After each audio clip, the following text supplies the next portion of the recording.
Welcome to Another Words. We have one other edition. This is one that's pre-recorded. We're all very busy, so it's hard getting us together these days. I'm kidding. We're all on assignment. That's right. We're all on assignment. Well, we want to get you one every Wednesday as promised, so we went ahead and did this one a little early, but we're glad to have you. Thank you for tuning in. Don't forget to like our page, follow us, and all of the social media things that I'm supposed to say. We do have a very extra special guest. The word is professionalism, and our guest is Miss Professionalism herself, Lee York. Thanks for joining us. Really appreciate having you here today. Lee, it's so nice to have you join us. I know. I'm glad to be here. I've heard y'all are really awesome. Well, you know, that's good. I'm glad. We will be now that you're here. That's right. So let's get started on this word. I'll just go ahead and say this is probably one of the Code of Ethics was when 1913, and it was a commitment to professionalism. And every course that you step into, you say, what's wrong with the real estate industry today? And they'll say professionalism. So for 100 years, we've been struggling with this word, and we're going to tackle it in 30 minutes. So that's the way, that's how I'm going to lead you off, Lee. So fire away. Why don't you do us a favor? Why don't you give us a little background of why this, in my view, it's kind of your word for those people that may not know, and then we can kind of go from there. Yeah. So I have had a long career with professional standards at every local of our associations of realtors. And I am the immediate past chair of the National Professional Standards Committee and the current chair of the Professional Standards Advisory Board. So I have a lot of experience with it, and I see complaints, questions, concerns, struggles, certainly from all over the country, but even occasionally from our partners in other countries. Yeah. So. Not to mention you teach professional standards all across the country. Let's add that one in there. All right. So what does it mean to you there? I think professionalism is about, I think it's separate from the Code of Ethics. So I disagree with you on that. Okay. So I'm going to back up to your history lesson, which was so close. I mean, you were just almost right on point. You even got the year. I did zero research. This is your lucky day, Brent. When the Code of Ethics was established, when the Code of Ethics was written, it was about providing a level playing field for all consumers and realtors as well, right? Now, it's certainly very naturally married with what we think of as being professional, but the goal of that document was that level playing field for everyone that would then protect the consumer, right? So, the acumen of your realtor is what gives you the edge, right? So you got that level playing field. But what we see is that there are things that happen that are, in most, people have this opinion that something has happened, usually to them, that is very unprofessional. It's a lack of professionalism. So why isn't that a rule in the Code of Ethics? And I think I'm fixing to prove to you why it's not a rule in the Code of Ethics. Y'all define professionalism. There we go. No, I will not. Why not, Evan? That's I think the root of the problem is there isn't, other than if you were to say a professional is different from an amateur because they get paid for what they're doing, like in sports, there is no definition. And if you ask the four of us, you're going to get 5 or 6 different answers from it. And, it's this nebulous thing that you sort of chase around, and it's really fun to point at people who aren't living up to this undefined standard, kind of a sport in itself. Typically, I get some conversation, and I'm sorry, Jody, I didn't mean to interrupt, but I get this conversation, and they tell me everything bad about the agent, and they go, "That's unprofessional, isn't it?" That's their definition of professionalism. If it negatively impacts my deal, that's unprofessional, isn't it? Right. So go ahead, Jody. What does it mean to you? What is I was just going to add on, I was listening to Lee's explanation about protecting the consumer and bring the consumer in it. it made me realize too that part of what makes this change, it's not that we just have 4 different opinions, as Evan just said. We have 4 different opinions at whatever time you ask us, depending upon what the situation is. And I'll give you an example based on the consumer. Our industry has changed as to who and how and what a consumer is represented or works with. So we put agency changes into the mix here, and that has changed different responsibilities between the realtor and the consumer. And some people came along with that change. We talked about that a couple of weeks ago, progress being change not being progress. But if we didn't all come along in the same place, we're in 2 very different places defining that same word, right? One who thinks a seller agent should be doing this for a buyer. The other is a buyer agent who thinks they should be doing this for a buyer. So that those changes to agency made changes to how we interacted or protected or assured the consumer, sort of that equal aspect. The most complaints I hear that have to do with professionalism are realtor to realtor. Okay. And now I'm not saying Is the there a theme? consumer complaints aren't out there, but what I'm hearing is realtor to realtor. And it's things like they're not behaving the way I would, so they're unprofessional. Okay. And we talked about this maybe last week, 3 weeks ago. Empathy. There's a lot of agents that don't have empathy for the agent that they're working with. And you can have empathy without compromising your client. So I can give a number of examples. So one, I was in like a lot of people know what the hub is. So I'm on the hub, and it's kind of a private thread, and I'm getting this complaint about professionalism. And this realtor is complaining that she sent an offer, and the listing broker agent said that they didn't actually receive the offer because it wasn't sent to them on the platform that they like to use. It came in their email, which they never check. And so it wasn't sent on that platform. And so she was saying that is, I never received it. It was clear in the MLS instructions how to submit an offer on this listing. Nothing was hidden. Everybody else did it, So this agent that didn't do it that way is very unprofessional. Right. The other agent is thinking, check your dang email. You're being unprofessional. Right. So there's 2 sides to a lot of this where we're just throwing that word around.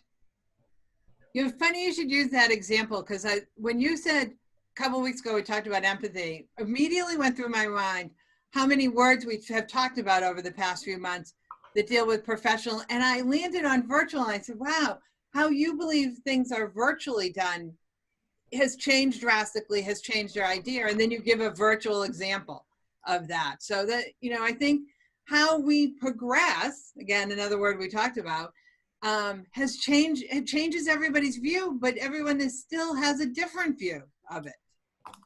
Yeah. And I think that, that's going to keep happening. I don't think we can define it. I think that it would behoove us all to remember that the code of ethics are things that can be and are enforced. Those rules are not subjective, but professionalism is subjective, which means you got to reach down in yourself and pull out that empathy so you can, see it from both sides, right? I'm calling an agent asking questions about their listing, or I'm texting them and they're not responding. And I'm thinking, well, they don't want to sell it. They're not responding. That agent has 20 listings. They're all getting multiple offers. And that agent is thinking the information is in the MLS. Just go read the MLS. I don't have time to respond to a redundant question from yet another buyer's agent, right? Empathy. So that's a really good point. And I hadn't thought of that until this conversation, until listening to you, that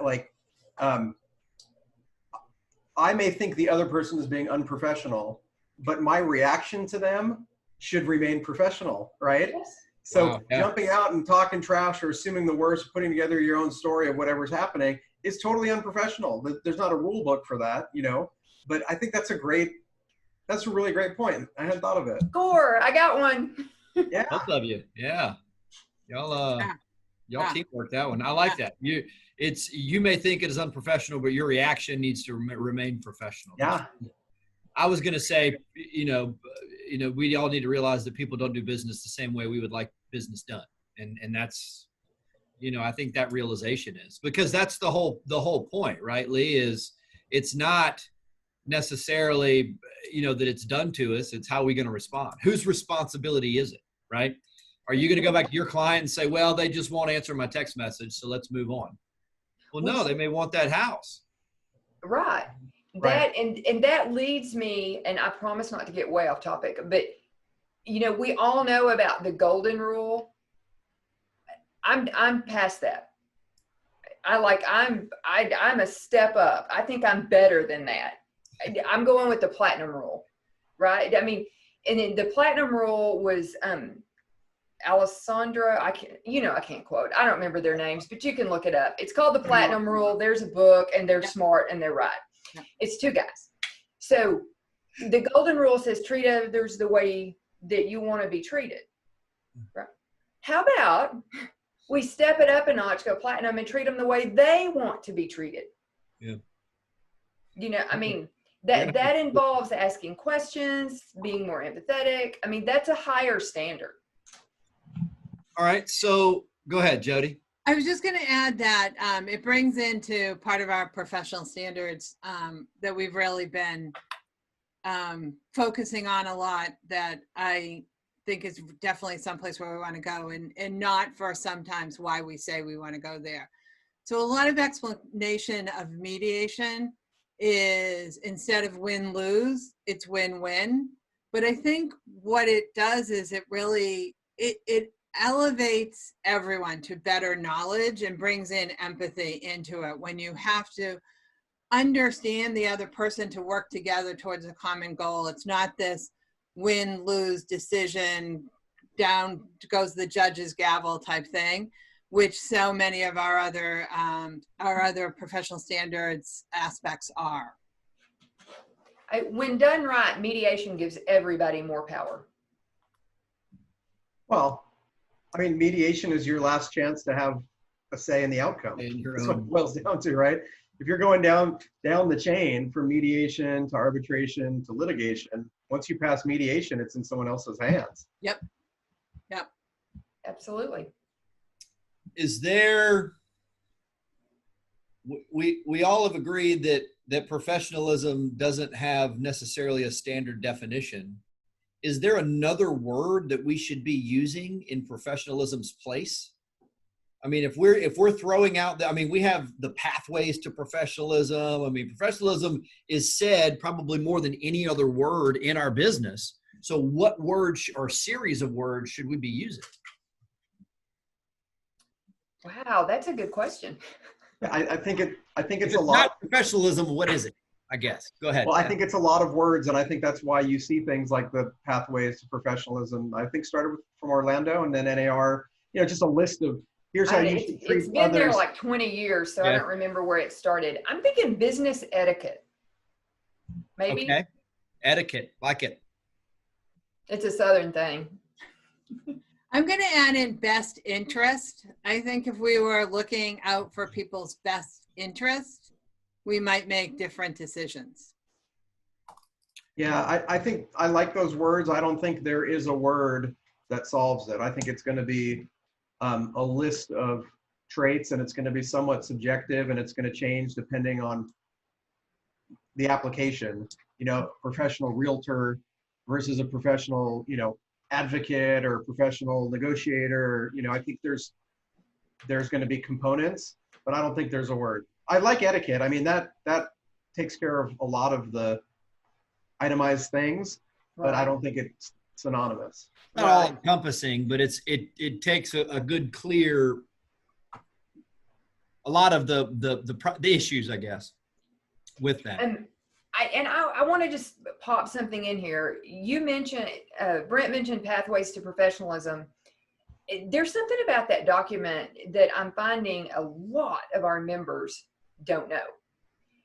That document has been fax machines. It's been around a long time. It's been updated at the NAR level, I think 3 or 4 times. I mean, you know, and we review it. We've reviewed it more in the last 10 years than we did the first 10, right? Okay. But that document is put out by NAR to local associations, and each local association has the right to go in and tweak that document to fit their market and then push it out. They don't have to just send it out, because I've seen people read the document and go, oh, that doesn't work in our market, and they throw it out. That's something you can tweak and push out and start getting everybody on the same page, or even in your office, push it out. This is how we're going to do business. Can we put that on a boomerang loop for her to repeat several times for everyone to hear? Because that has been a particular pet peeve of mine as well, is that it's like all or nothing. And I keep saying to people, I'm pretty sure that I remember doing this on the local level many years ago when I was, you know, local leadership. It's like a wonderful outline grid for you to really create to your local market. All right. So where's the line? Are there people in our market that are or in our business that are unprofessional? Yes. All right. So what, if we don't know what unprofessional is, what is unprofessional behavior? Let's go the other way. Okay. So I have all the answers to this. Do you want them to go first? What's that? Oh, I'm asking. Yeah. Wait, if you've got the answers, you can skip. Because mine would be, I'll know it when I see it, which isn't much of an answer. Yeah. Well, let me say something as sort of an intro, and then I'll let Lee give the right answer. Okay. But I think, like, if you look at the law side of it, we've been talking about professional standards, but if you look at like the legal side and the idea of like a standard of practice, it's a moving target. You know, to determine what a professional means today would be, how would you expect a professional to behave in the same situation? And that's how they do it in the courtroom, right? So, and it's also going to vary by region. So like, if you're talking about like itemized things you do, if you're back east in the winter, part of that is going to involve like the mud room and putting on galoshes and whatever else you people do with snow and that sort of thing. You know, we don't have that here. We don't. Where I am. That's not part of it. So I think it moves. But you have one way, I think, to gauge is look at people who you consider to be professionals and examples of professionalism, and follow their lead, what they do. Okay. Lee? I think that's good advice. So a few years ago, there was some research done and a really good article. And no, I don't know who wrote it, but it was published by NAR. So if you've ever been, you know, headhunted by the competing broker, right? And you say, well, what makes your office different than mine? You know, every broker in the country will say, well, we have a high standard of ethics, right? So this article comes from, they went around and surveyed brokers around the country and said, do you have a code of ethics specific to your business? Does your company have its own code of ethics? Not one. Nobody has their own. So we're all going by the same one. That means they got the wrong answer. Right? You follow me so far? Yeah. So it does go down to the broker level. You know, I think as a broker, agents who work for me, who work in my office, this is the standard of care that we give clients and peers. This is how we're going to do. This is how we're going to act. And if you're not in agreement with that, if you don't want to do it, there are other brokers, right? And if you have that in your company as an agent and your broker's not upholding it, you think the broker isn't making people behave, then one, make sure the broker knows what's going on, give them a chance to fix it. But if they're not fixing it, they're just not, then you go get another broker. You know, go be where things are right, where you think things are right. If agents and brokers start holding each other accountable, we're never going to get to where everybody does everything exactly the same way, but we will get a whole lot closer because it happens in the market. It happens at the agent broker level. It doesn't happen at NAR with them telling us what to do in every spot in the country. Yeah. So, Jody, from a broker standpoint, what do you think? Well, I was going to say from a broker standpoint, it actually, that philosophy actually can hugely backfire on a broker as well. And I have seen it happen. I know a broker owner who happens to be extremely vocal about many topics, but one in particular about the professionalism, the legalism, and et cetera of this particular topic. And recently I got pulled aside by two of her agents complaining about one of their other agents that was doing the thing that this particular broker owner is saying. Yeah. It is unacceptable. Other companies are doing it. Yet within their own company, that was happening. And so it looks really bad now. Well, that's what I'm saying. You got to make your broker enforce it. Yeah. Yeah. And, and you know what the problem was? It was one of the top producing agents. Yeah. You know that. That's the rub. I've been there. I think, it's hard. That's a hard decision to make when it's a monetary decision. And it's not that hard. It's not, I'm not a broker right now. I've been a broker and I've let go a top producing team, and I've let go agents that were, it's like you got to suck it up and do it. And it's scary. It's like if this one team is making the rent, it's scary, but never have we done that the rest of the office didn't pick up the slack. Yeah. We don't lose. They pick up the slack because they feel better about their environment. Well, that's an important statement because you just said you just do it. It's not hard. It's not hard for you. It's hard for a lot of people. But I like the second half. It was hard the first time. To say that others can pick up the slack. So, Evan? I don't disagree with any of that. One thing that I did think of along the way that this might be a little bit of a challenge is just because what you outlined there, just because somebody, the assumption that it's about money.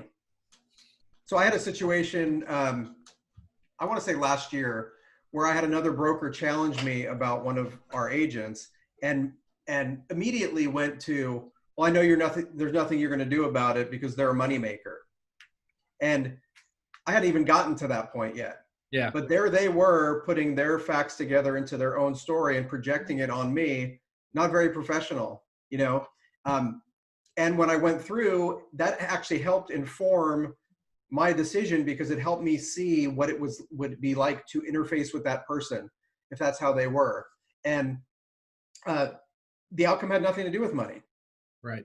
But I think it's just like in the MLS, like when you lose out on an offer and then you see the listing agent is the one who had the buyer as well. And you go, oh, I know what happened there. They wanted a double dip.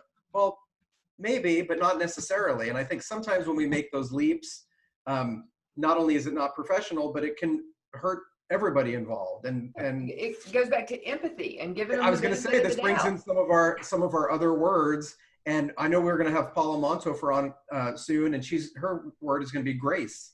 So sometimes not only empathy, understanding people, but grace, giving them the benefit of maybe their story isn't what you think it is. So I'm not disagreeing with what you said, but I think there's room there to say, hey, the professional way here would be not to leap to that conclusion or assumption. Well, sometimes I think that's also have a bad attitude, and they're like a poison in the office. Absolutely. What are you say, Brett? I said I think a lot of that's reputation too. You can realistically look at some folks in your market and go, if they did have both sides, you can go, I feel like I was treated fair. Yeah. And just the opposite might be true as well. So let me share something with you. And this is I don't know, maybe it's a humble brag, but this is a true thing. That's okay. We're to I don't remember. I want to say 10 years ago, something like that. I got this Code of Ethics award from our local association, it's awesome to receive something like that, right? And when I received that, it made me feel like, okay, I had this permanent record with people that they felt like I was ethical. And so I decided from that point forward, I wasn't going to worry about what people thought for each decision. I was going to let my permanent record speak for myself. And so those little things where you go, oh, I know when I pen this, they're going to think that I double dipped, or, you know, any of those little things. I've tried really hard to let go of all those things and let my permanent record stand. And I think that's a good way to look at other people as well, is like, let's look at their permanent record instead of making, you know, judgments. And then there's some people, their permanent record leads you to the judgment that's right. That's like, oh, I know, I've seen your pattern of behavior. And so it's on a curve, you know? This feels like an element of professionalism to me, and particularly after Lee brought in the idea of empathy, is that part of that is how we judge and view other people. You know, Evan, part of your permanent record is actually a commitment that Lee challenged all of us to several weeks ago, or almost several months ago now. And I took the challenge and have not accomplished it myself, but that was to complete our C2EX, which I think is also part of our permanent record, that we have gone through that. So not only do we need to make that commitment, and I'm going to recommit right here that I'm going to get that done. And I think that we, not only agents, but offices have to look at that. And Lee gave you the incentive to the office level as well, that you can become a C2EX office with a certain amount of people. So I think that goes a long way to your permanent record, as you said, to being considered professional by your peers. Well, good.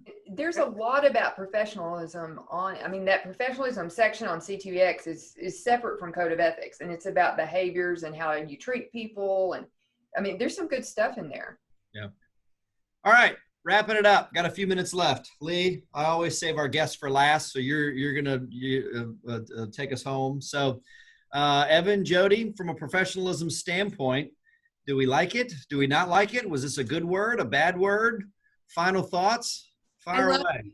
I love the word. I don't think that we could learn. I think we could definitely keep learning about this word. Broker owners, I'm going to put you at the top of that pyramid, not only to learn from your perspective, but to learn so you can share it with others. The fact that agents come to people like us instead of you as the broker owners disturbs me, and they often say to me, I didn't think they'd know the answer.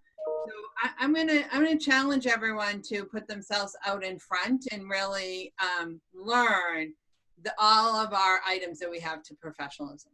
Awesome. Evan? Yeah, I think that's good advice. You know, it starts at the top, and people are watching you, how you behave, and, you know, the things you're saying in the lunchroom or on Zoom or wherever else it might be, and the example that you're setting. And the thing is that it's hard to make the right decisions. You know, if it wasn't, everybody would do it, you know? So I think one part of professionalism to really focus on is, are you doing the right thing even when people aren't watching or listening? Because a lot of times they are, and you don't know it. Stop sign at 3 a.m. Love it. I would say just we need to come to the realization that people don't do business the way we would ordinarily do it. And that doesn't make it bad. I have a certain business model. I have a certain process. And if somebody doesn't do it exactly that way, communicate that way, whatever it may be, we're much more forgiving with our clients when that happens, but we're a lot less forgiving with our cooperative agents in the transaction. So just don't take yourself so seriously. It's not the only way to do it. So Lee? Yeah, I like that. I think everybody made excellent points. And Brent kind of said, you know, what I was going down. No. Just when you're out there I know we're agreeing that's on professionalism. What do you know? But yeah, when you're out there in the marketplace and you're working and you start getting frustrated, you know, remember that we talked about having some empathy. You know, I mean, that's one of your professionalism skills, right? Is having some empathy. So, you know, think about how this might look from the other perspective, and respond with grace, like Evan said. I love it. Speaking of grace, as both of them said, we had a top commenter last week. We're going to have a top commenter next week, and Paula Malthofer talking about grace. Looking really forward to that. So thank y'all so much for tuning in. We got us right at 30 minutes. How do you like that, team? Did a really good job. Yeah, there. team. We're getting better at this. Telling you, thanks guys for joining in. Really appreciate it. And everybody have a wonderful day out there. All right, bye everyone. Bye. Bye.